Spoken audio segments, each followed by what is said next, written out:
આજની ધર્મકથા. પ્રણામ. રત્નપાળ. આ ચરિત્ર આખાનું જે સારભૂત તત્વ છે, આખું ચરિત્ર કઈ રીતે અને શા માટે આવી રીતે ઘડાયું, એ મહત્વનો પ્રશ્ન અત્યારે રત્નપાળ જ્ઞાની ગુરુ ભગવંતને પૂછી રહ્યા છે. આપણને પણ આવો પ્રશ્ન થવો જ જોઈએ. અલબત્ત આપણી પાસે અત્યારે કોઈ જ્ઞાની ગુરુ ભગવંત નથી, એ આપણી સૌથી મોટી કમનસીબી છે. પણ તેમ છતાં બધું જ કર્મના આધારે છે એવી વિચારણાને પુષ્ટ અને દ્રઢ કરવા માટે પણ દરેકે દરેક પ્રસંગે પત્યા પછીથી આપણા મનમાં આ ભાવ થવો જોઈએ કે મારી સાથે આવું થયું, એની પાછળ કયું કર્મ કારણભૂત છે. આપણને કદાચ એવું લાગે કે આપણને પ્રશ્નનો જવાબ નહીં મળે. વાત સાચી છે, પણ ચોક્કસ એટલું થશે કે આપણા મનમાં સંસ્કરિત થતું જશે કે કોઈ પણ ઘટના થાય છે એની પાછળ કર્મ જવાબદાર છે. એટલે જે અત્યારે ફોકસ છે કે ભાઈ કોઈ પણ ઘટના થાય છે એની પાછળ જવાબદાર યા તો મારું કર્તૃત્વ છે, યા તો અન્ય કોઈનું ઇન્વોલ્વમેન્ટ છે, યા તો અન્ય કોઈનું ખોટી કે સાચી વસ્તુ છે, નહીં.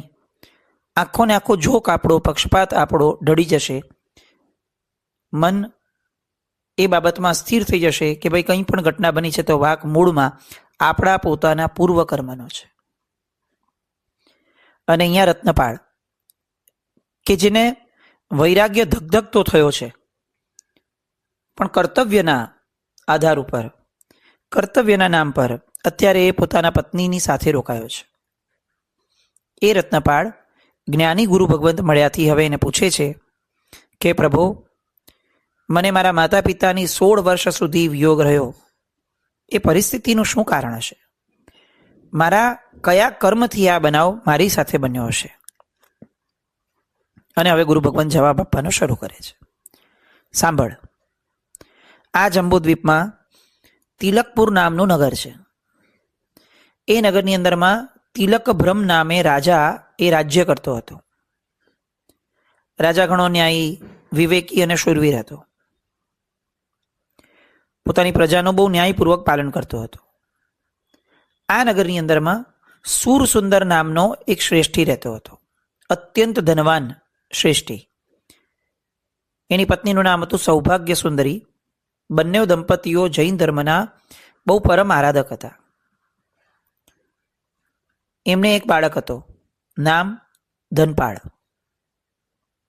આ ધનપાળ જ્યારે યુવાન અવસ્થામાં આવ્યો ત્યારે કેટલાક લોકો, મિત્રોની સોબતના કારણે ધીરે ધીરે નાનપણમાં મળેલા ધર્મના સંસ્કારો, સજ્જનતાના સંસ્કારો અને આગળ વધતા વધતા કુળ મર્યાદાના સંસ્કારો, એ બધું ધીરે ધીરે એનામાંથી ઘટવા લાગ્યું અને વ્યસનની અંદરમાં એ ચડવા લાગ્યો. એ દુર્વ્યસની બનવા લાગ્યો. માતા પિતાને ખૂબ ચિંતા થઈ. ઘણી વાર બેસીને સમજાવે, કોઈને કોઈ આવે એને કહે, કોઈ ગુરુ ભગવંત પાસે જઈને કહે કે ભાઈ આને સમજાવો. પણ કુસંગે ચડેલા એવા ધનપાળને માતા પિતાની એક પણ વાત અથવા સુજ્ઞજનોની એક પણ વાત ગણકારવામાં કોઈ કરતા કોઈ રસ જ નહોતો. એના વ્યસનોની પરાકાષ્ઠાઓ હતી. એ પાનાગારમાં જતો અને પાના રમતો, મદિરાપાન પણ કરતો. અનેક લોકો એની ધનપાળની ફરિયાદો લઈ અને સુરસુંદર શેઠ પાસે આવતા. લોકોને ચિંતા પણ થતી કે ભાઈ આ સજ્જનતાની નિશાનીઓ નથી, અને આ ઉંમરની અંદરમાં જો આ યુવાન આમાં ચડી ગયો તો એના પિતાનું નામ, એના પિતાનો વૈભવ, એના પિતાની કુળ મર્યાદાઓ, આ બધાનો ભંગ કરી અને આ કોઈક વિચિત્ર રીતે જીવનમાં પટકાશે. આજુબાજુના લોકોને ચિંતા થાય. શેઠની પોતાની ખ્યાતિ બહુ સારી, એટલે શેઠને વારંવાર આવીને આવી રીતે ફરિયાદો કરતા. સુરસુંદર નામનો શેઠ નામ પ્રમાણે પોતાના જીવનની અંદરમાં એમણે પ્રખ્યાતિ મેળવી હતી, દેવોને પણ દુર્લભ થાય એવી પવિત્રતા, એવી સૌજન્યતા અને સામાન્યજનો પ્રત્યે પ્રીતિ, આ બધા ગુણોને પોતાના મનની અંદરમાં અને પોતાના આચરણની અંદરમાં એને વણેલા હતા. એટલે હવે આવી બધી ફરિયાદો આવવાની શરૂ થાય એટલે એને પુત્રની ચિંતા ખૂબ આકુળ વ્યાકુળ કરતી. પોતાને કહેતો કે તે શા કર્મ બાંધ્યા હશે, કેવા કર્મ બાંધ્યા હશે કે જેને કારણે આવા કુપુત્રનો પિતા તું થયો.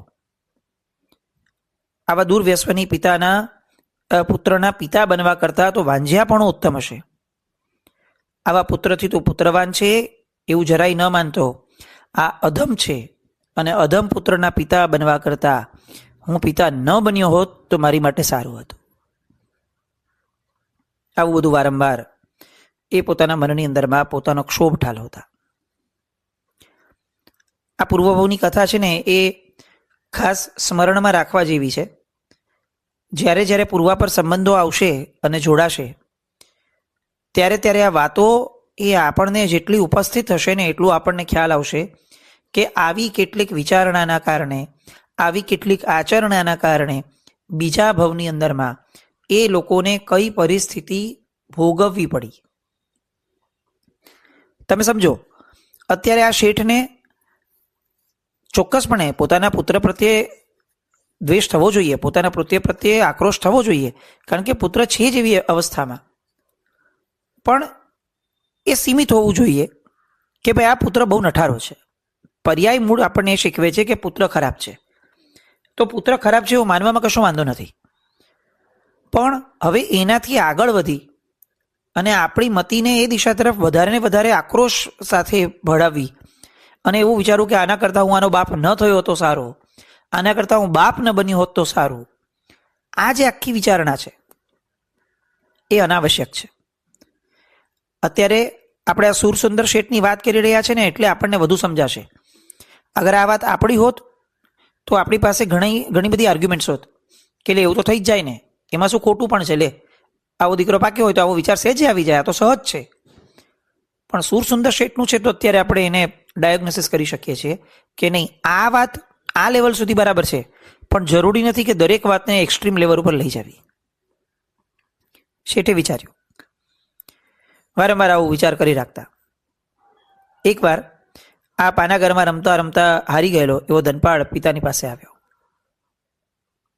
અને ધનપાળ શેઠે એને પોતે ઘણી લજ્જાસ્પદ સ્થિતિમાં હતો, કારણ કે હારી ગયો પછી લોકોએ ધૂતકાર્યો. ત્યાંના તો લોકો આમે સ્વાર્થ પ્રેરિત હોય, જેને પોતાના મિત્રો માની અને પોતે આ બધા વ્યસનમાં ચડેલો હતો એ બધા જ લોકોએ એને કાઢ્યો. કેમ? કારણ કે તારી પાસે પૈસા નથી અત્યારે. કેટલીક વાર કોઈ માણસ શિખામણથી ન માને ને એ માણસ અનુભવથી માને.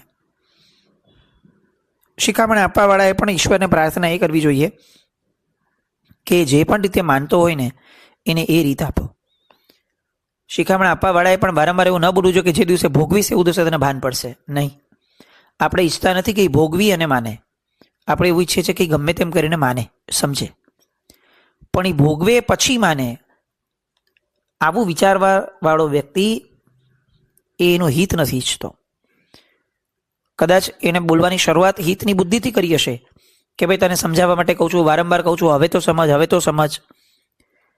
પણ પછી એ પોતાની મર્યાદા ચૂકે છે, એ પોતાની સજ્જનતા ચૂકે છે. ત્યારે જ એ આવું વિચારી શકે કે જ્યારે ભોગવીશ ત્યારે તેને ભાન પડશે. હિત ચિંતક એ છે જે હંમેશા એવું ઈચ્છે કે એને ભાન પડવી જોઈએ પણ ભોગવવું ન પડે એવી રીતે. કેમ? કારણ કે હું એનો હિત ઈચ્છું છું. અહીંયા અત્યારે સુરસુંદર શેઠ પાસે આવ્યો છે. સુરસુંદર શેઠના હાથમાં બાજી છે. આખા ગામભરનું બધું જ સંભળાવી શક્યા હોત કે આટલા વખતથી તને કહું છું, તને ભાન નથી પડતી, લોકોએ આટલી તારા કારણે ફરિયાદો કરી, મારું નામ બગડ્યું, આ તે કેટલું કહી શક્યા હોત. પણ શેઠે એને શિખામણ આપવાની શરૂ કરી. માથે હાથ ફેરવ્યો, દીકરા હવે તો તું મોટો થયો, જરા સમજવાનો પ્રયત્ન કર. તારા વર્તનથી અમે ખૂબ દુઃખી છીએ. તે ક્યારે વિચાર્યું છે કે નગરના લોકો તારા માટે આવું કેવા વિચારો ધરાવશે? અહીંયા આવીને એ લોકો અમને અસહ્ય વચનોથી ઉપાલંબ આપે છે. માતા પિતાને દુઃખદાયક થનારો પુત્ર એ પુત્ર નથી, પણ એ શત્રુ છે. ધનપાળ, અમે તને પાળી પોષીને મોટો કર્યો, એનો આવો બદલો તો દીકરા ન હોય.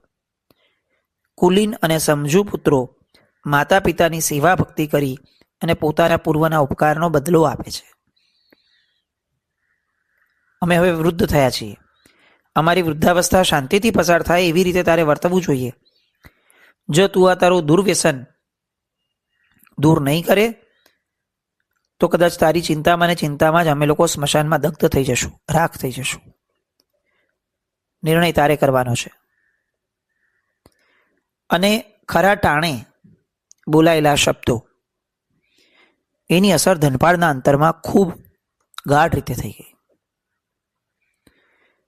એ મનમાં વિચારતો હતો કે મારા પિતા જ્યારે આવી વેદના સાથે મને કહી રહ્યા છે તો એનો અર્થ શું થયો કે એમને એની પહેલા કેટલી વેદના અનુભવી હશે. બહુ નમ્રતાથી પોતાના પિતાની પાસે રડીને કહે છે કે પિતાજી, મને ધિક્કાર છે. મેં આપણે આજ દિવસ સુધી અતિ કષ્ટ આપ્યા છે. મારા અપરાધની ક્ષમા આપો. હું આપનો પાપી પુત્ર છું. આજથી હું પાનાગારમાં જઈશ નહીં અને હવેથી હું મારા જીવનનો માર્ગ સુધારીશ. પુત્ર ધનપાળના શબ્દો સાંભળીને સુરસુંદર શેઠને ખૂબ આનંદ થયો. આશીર્વાદ પણ આપ્યા અને ખૂબ એની આ જે હૃદય પલટો એનો છે એને વધાવ્યો. ઘરના દરેક વ્યક્તિને ખૂબ આનંદ થયો કે ચાલો ભલે મોડું થયું પણ થયું.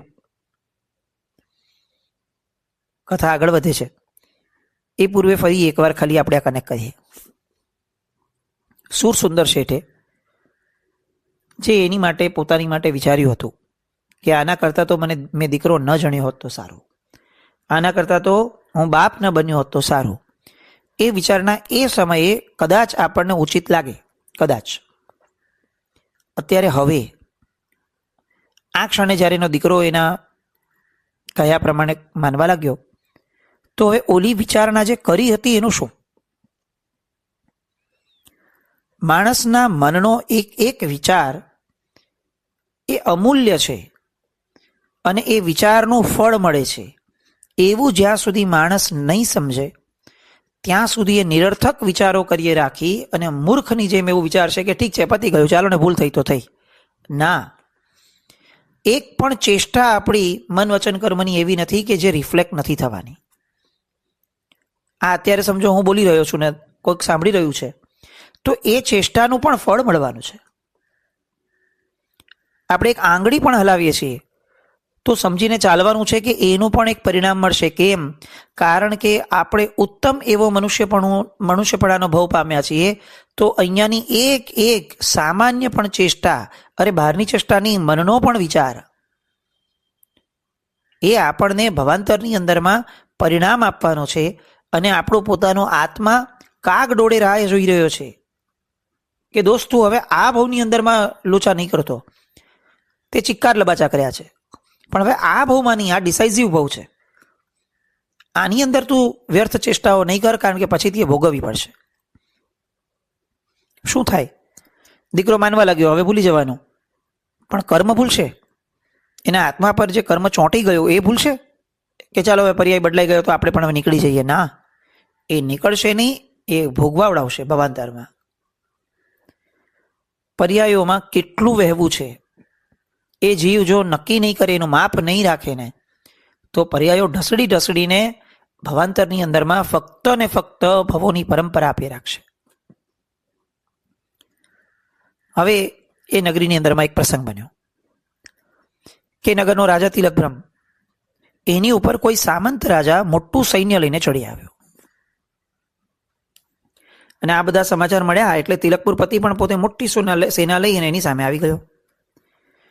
બંને રાજાઓ વચ્ચે ભીષણ યુદ્ધ થયું. યુદ્ધના અંતે પેલા સામંત રાજાએ તિલકબ્રહ્મને હરાવ્યો. હવે રાજા હાર્યો, દુશ્મન જીત્યા, એટલે દુશ્મનોએ તિલકપુર પર આખી લૂંટ ચલાવી. પરિસ્થિતિ એવી થઈ કે દુશ્મનનું સૈન્ય છે એ તો ગમે તે કરે, લૂંટવા જ આવ્યું છે, એને તો આમે જે મળ્યો નફો છે, એટલે લોકોને ત્રાસ થવા લાગ્યો, ત્રાહિમામ પોકારવા લાગ્યા, ચીસાચીસ થઈ. કરી શું શકાય? હવે રક્ષક ન રહ્યો. ચીસો પાડીને પણ શું કરશું? હવે આખું સૈન્યની કોઈ વ્યવસ્થા જ ન મળી. કેમ? કારણ કે આપણો રાજા હારી ગયો, ખતમ થઈ ગયું બધું. એટલે હવે લોકોની અંદરમાં નાસભાગ શરૂ થઈ. પોતાના પરિવારને લઈને લોકો ભાગવા લાગ્યા. આ બધું જોઈને સુરસુંદર શેઠ પણ પોતાની પત્ની સૌભાગ્ય સુંદરી અને પુત્ર ધનપાળ એને લઈ અને નગરમાંથી નાસી ગયા. ભાગતા ભાગતા સુરસુંદર શેઠ અને એમનો પરિવાર એક સમુદ્ર કિનારે આવ્યો. ત્યાં એક વહાણ ઉપડવાની તૈયારીમાં હતું.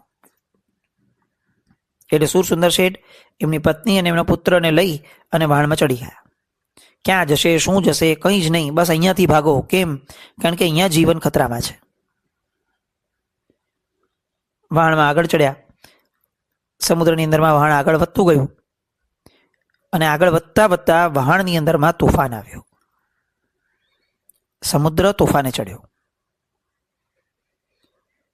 એ તોફાન કોઈ પણ રીતે અટકતું ન હતું અને વહાણ હવે કેમે કરીને બચી શકે એવી સ્થિતિ નથી લાગતી. તીવ્રતા વધતી ગઈ તોફાનની અને ધીરે ધીરે આ વહાણ ભાંગતું ગયું. લોકો હાહાકાર કરવા લાગ્યા. કેટલીક ક્ષણોમાં તો આખું ને આખું વહાણ ભાંગી ગયું. કોઈ તરવા લાગ્યા તો કોઈ ડૂબવા લાગ્યા, કોઈ સઢની સાથે વળગવા લાગ્યા. બધા આગળ પાછળ, બધા જેમ તેમ, ક્યાંક દરિયામાં લાશોની વહેણની આખી દ્રશ્ય દેખાતા ગયા. પણ સુરસુંદર શેઠ, સૌભાગ્ય સુંદરી અને ધનપાળ દૈવ યોગે ત્રણેવે એકબીજાના હાથ પકડીને રાખ્યા હતા અને એક વહાણનું મોટું પાટિયું જે પડ્યું હતું એ પાટિયા ઉપર એ લોકો ગોઠવાઈ ગયા, આશ્રિત થઈ ગયા. જેનું ભાગ્ય બળવાન છે, જેનું આયુષ્ય બળવાન છે, એને આવા તોફાનો પણ ઊની આંચ નથી આપી શકતા. એ જ ન્યાય એ તરંગ ઉપર તણાતા તણાતા એ લોકો બેનના તટ ઉપર આવ્યા. સુરસુંદર શેઠ અને એની પત્ની અને પુત્ર એ બેનના તટના શહેરમાં આવ્યા. નગરની અંદરમાં આમ તેમ ફરતા હતા, મોઢેથી સજ્જન લાગતા હતા અને કેટલુંક ધન જે પોતાની સાથે લઈને આવ્યા હતા એ ધન પણ હવે તો સમુદ્ર ભાંગ્યું, વહાણ ભાંગ્યું એની ભેગું પૂરું થઈ ગયું હતું. પણ ભાગ્ય ભેગું હતું એટલે ધનવતી નામની એક ધાર્મિક શ્રાવિકાએ નવા જાણ્યા, સાધર્મિક જાણ્યા અને એ લોકોને આશ્રય આપ્યો.